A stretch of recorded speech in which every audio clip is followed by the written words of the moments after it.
2029 లోక్సభ ఎన్నికలకు ముందు జెన్ ఆల్ఫా, జెన్ జెడ్ యువతకు ఓటింగ్ ప్రక్రియపై అవగాహన కల్పించేందుకు ఎన్నికల సంఘం కీలక నిర్ణయం తీసుకుంది. భవిష్యత్తులో ఓటర్లను చైతన్యవంతం చేసే బాధ్యతను, ప్రచారాలను యువతే ముందుండి నడిపించేలా సరికొత్త కార్యక్రమానికి శ్రీకారం చుట్టింది.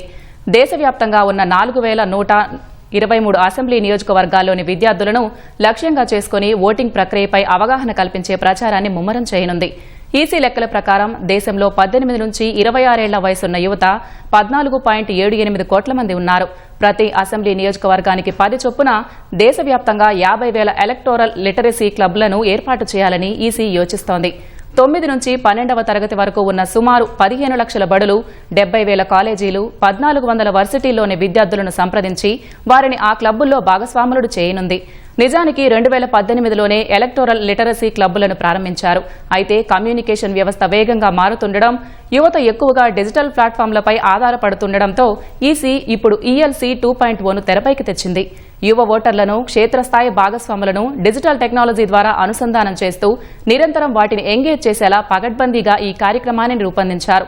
2029 ఎన్నికల నాటికి ఈ కార్యక్రమం అద్భుత ఫలితాలనిస్తోందని ఎన్నికల సంఘం భావిస్తోంది.